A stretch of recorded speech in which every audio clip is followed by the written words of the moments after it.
하나님의 말씀 사도행전 2장 37절에서 42절 말씀.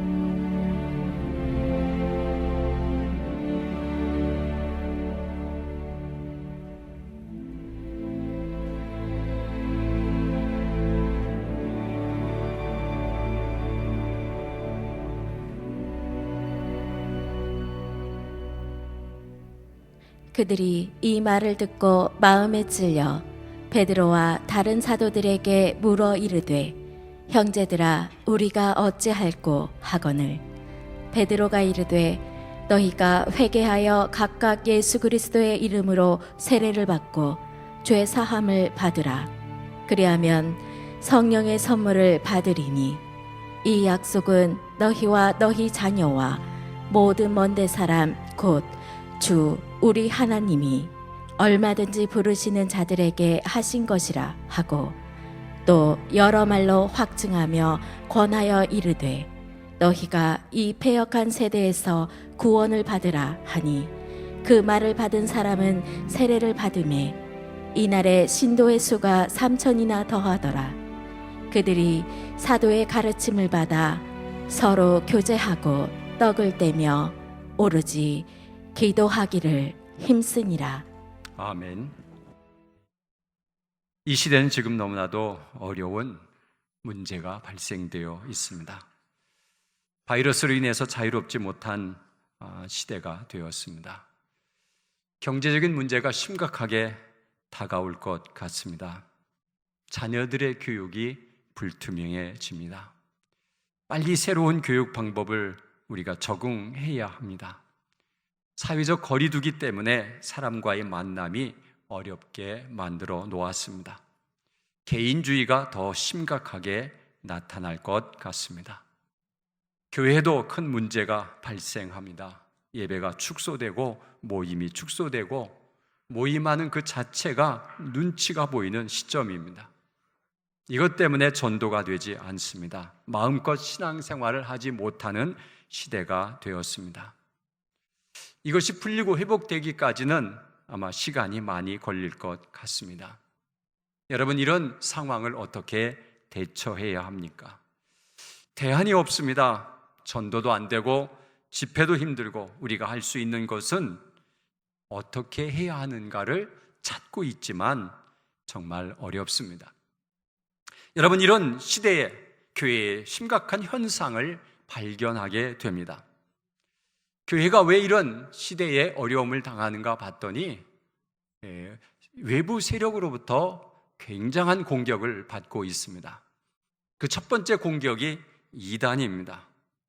이단들이 별로라고 생각했는데, 별 힘이 없다고 생각했는데 이번 바이러스로 인해서 그 이단이 얼마나 큰가를 우리는 발견하게 되었고 또 곳곳마다 배치되어 있습니다. 그곳에 간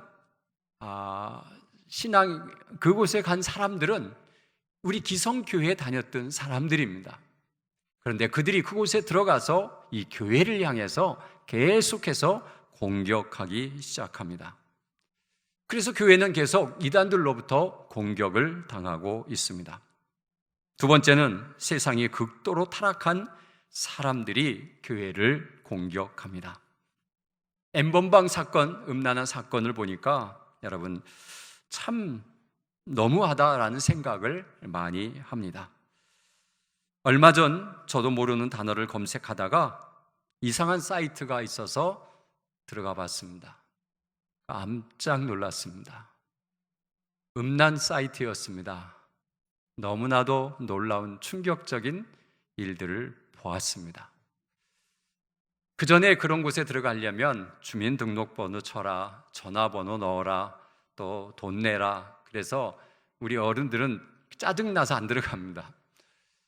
또 주민등록번호를 노출시키면 문제가 있을까 봐서 두려워서 들어가지 않습니다.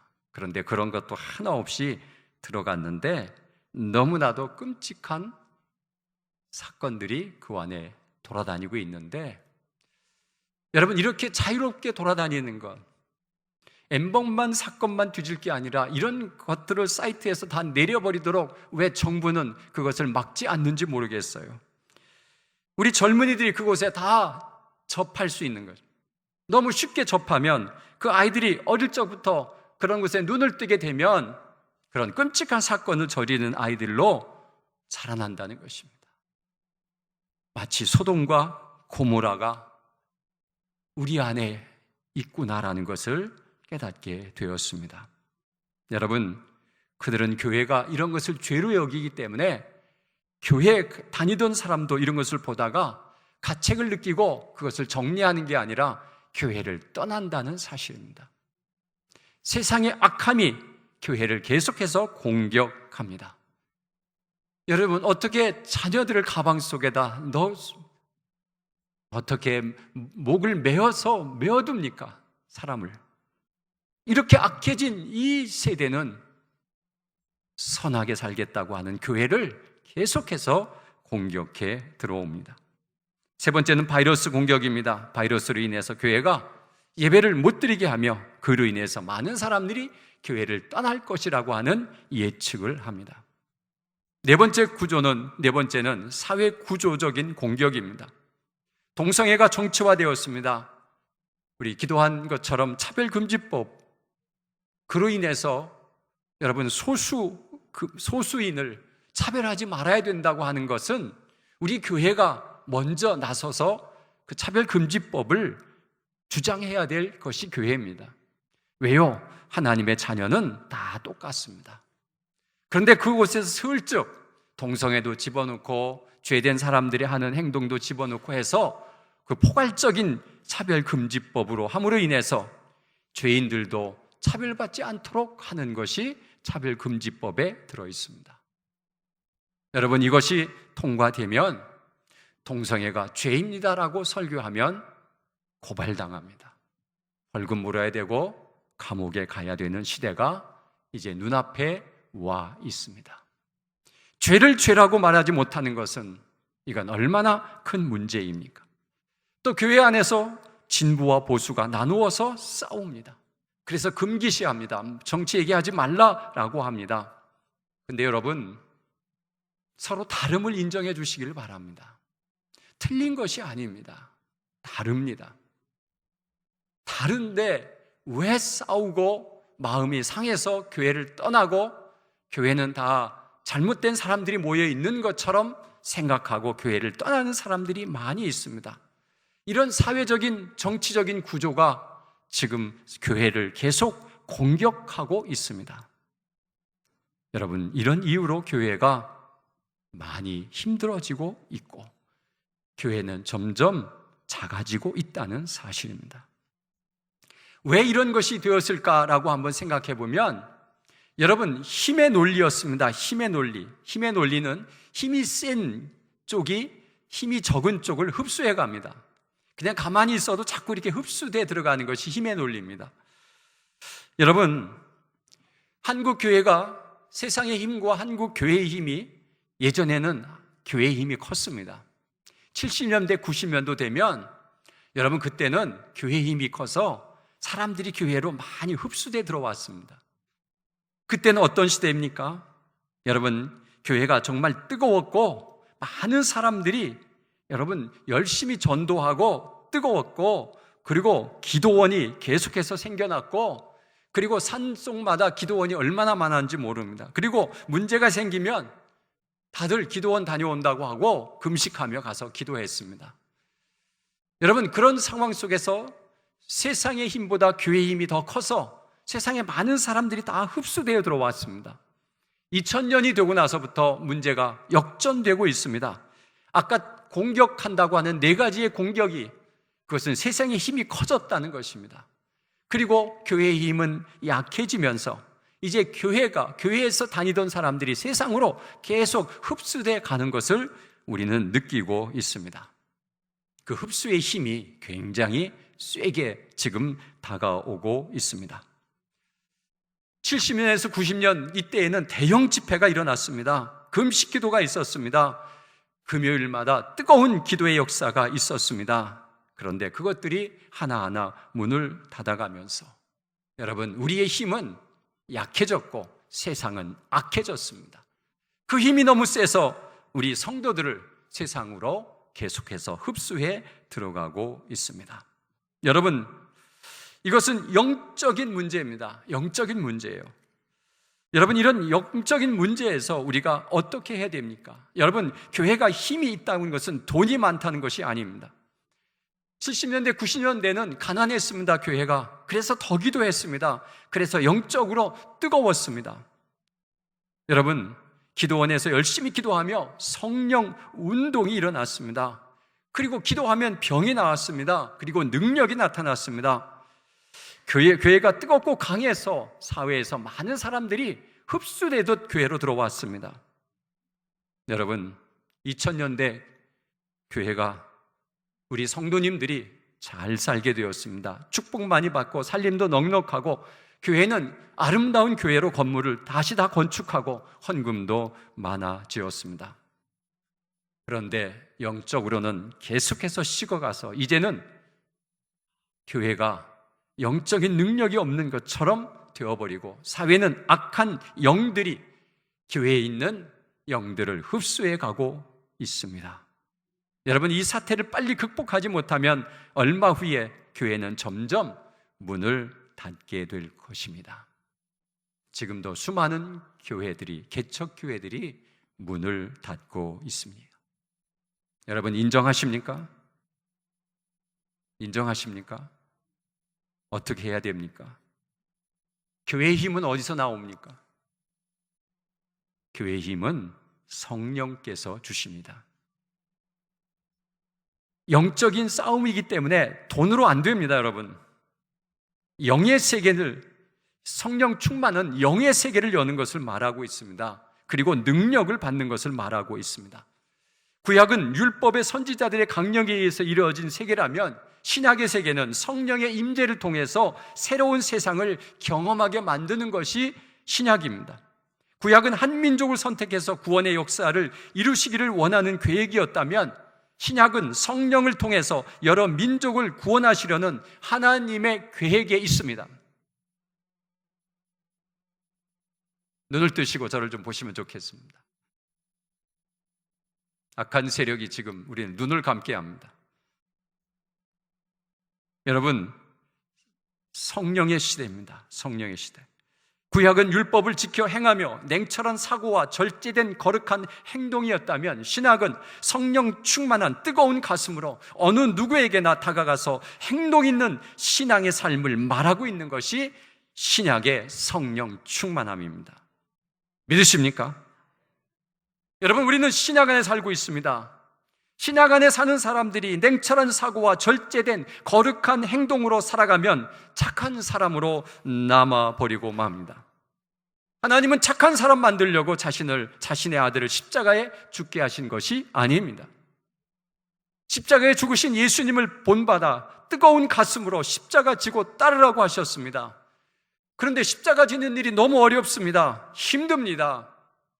아까 약국의 주인처럼 쉬운 일이 아닙니다. 그때 예수님께서 우리의 그 어려움을 아시고 기다리라, 내가 너희들에게 성령을 보내겠다 했습니다. 그래서 두려워 떠는 무리에게 힘을 주시려고 성령을 보내신 것입니다. 성령은 돕는 자고 능력자라고 성경은 말하고 있습니다. 성령이 오시면 이상하리만큼 가슴이 뜨거워집니다. 그리고 벅찬 가슴이 됩니다. 가만히 있을 수 없게 됩니다. 무엇인가의 힘에 의해서 앞으로 나아가게 되는 것이 성령의 역사입니다. 인정하십니까? 사랑하는 성도 여러분, 우리가 힘을 키워야 사회를 흡수할 수 있습니다. 그 힘은 성령님이 주신다고 오늘 본문은 우리에게 말하고 있습니다. 성령 충만하십니까? 라고 물으면 잘 모르는데요? 라고 얘기합니다. 내가 성령을 받았는지 도대체 잘 모르고 있습니다. 오늘 보니까 오늘 본문이 성령의 선물을 이야기합니다. 성령은 선물, 그냥 거저주시는 은혜라는 것입니다. 오늘 본문을 살펴보겠습니다. 오늘 본문에서 말하고 있는 것은 성령을 받으려면 첫째, 마음의 찔림을 받고 회개하고 세례받으면 죄사함을 받을 때 성령을 선물로 받는다라고 오늘 말씀하고 있습니다. 성령을 받지 못하면 최고의 방해, 성령을 받지 못하는 최고의 방해가 하나 있습니다. 그것은 죄의식이 없다는 것입니다. 회개하지 않는다는 것입니다. 처음엔 회개했지만 그 다음에 짓는 죄들에 대해서 나는 죄가 없다고 하는 것입니다. 죄가 무엇입니까? 윤리적인 죄만 죄가 아닙니다. 여러분, 하나님의 마음을 슬프게 하면 죄입니다. 직분자인데 하는 모습을 보면 믿는 자가 아닌 것처럼 구분이 안 되는 그런 사람들이 많이 있습니다.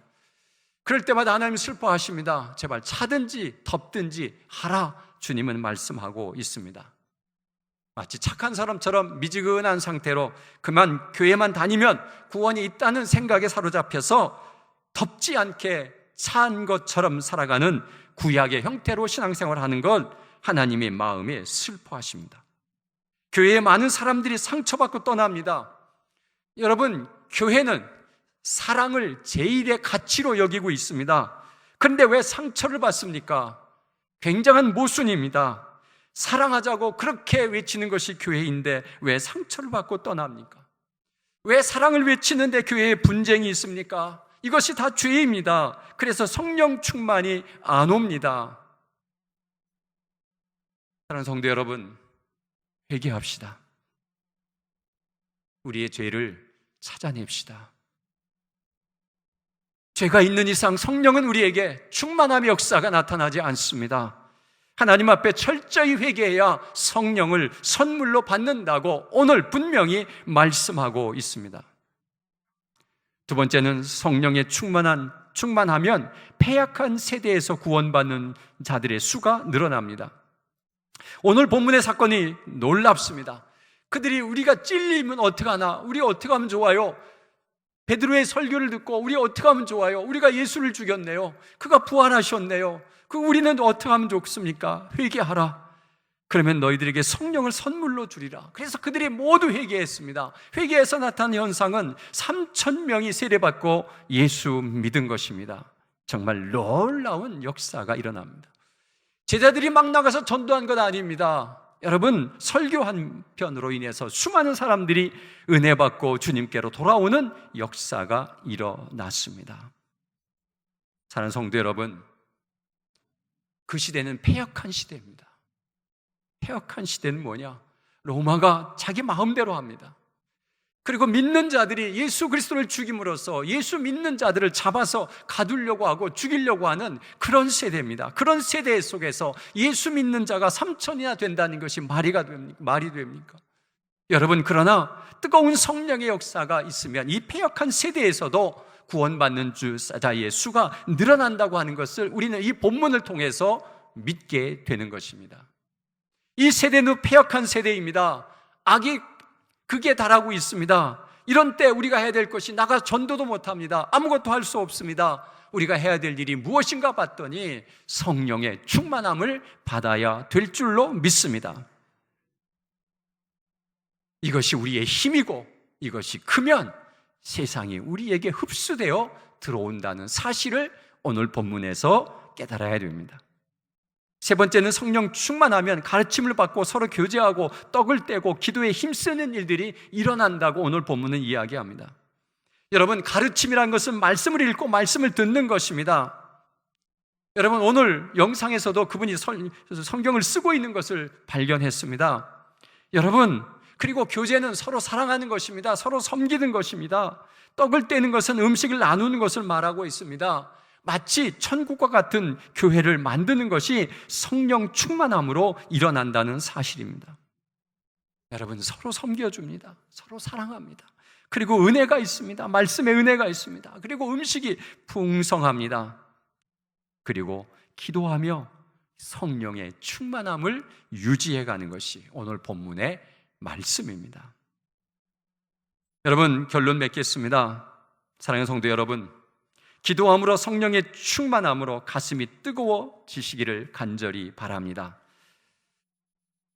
가슴이 뜨거워지셔야 됩니다.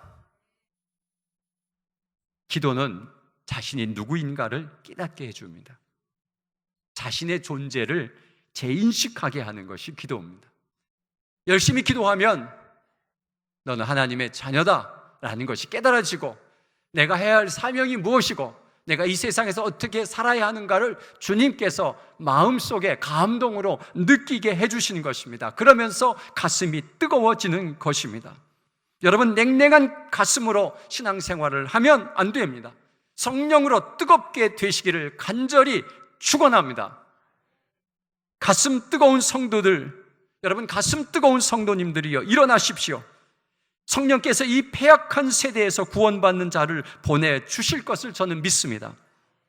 전도가 막힌 시대에 구원받는 자들이 몰려올 줄로 저는 믿습니다. 성령에 충만한 우리 성도님들이요, 일어나시고 기도로 준비하시고 그들이 들어올 때 그들을 섬기고 사랑하고 그들에게 음식을 나누며 그들과 함께 기도의 역사가 일어나는 그것을 꿈꾸면서 여러분의 가슴이 뜨거워지시기를 간절히 바랍니다. 뜨거운 가슴, 여러분 뜨겁지 않으면 뜨거워질 때까지 하나님 앞에 통성으로 기도하며 하나님께서 주시는 놀라운 뜨거운 가슴을 경험하셔야 됩니다. 이것이 신앙생활입니다. 여러분, 우리는 이 뜨거운 가슴이 필요합니다. 특히 이 시대에 이런 가슴이 필요합니다. 그래서 여러분, 내 가슴에 뜨거움을 달라고 성령께 간절히 기도할 때 회개케 하시고 우리에게 주시는 놀라운 죄사함을 주시고 성령을 선물로 주시고 우리가 구원받는 자의 수가 늘어나며 우리가 가르침과 기도와 떡을 떼며 사랑하며 교제하는 그런 천국과 같은 교회로 만들어낼 줄로 믿습니다. 그럴 때 이 교회에 수많은 사람들이 몰려올 줄로 믿습니다. 그것을 위해서 우리가 가슴 뜨거운 성령의 사람이 되시기를 간절히 바랍니다.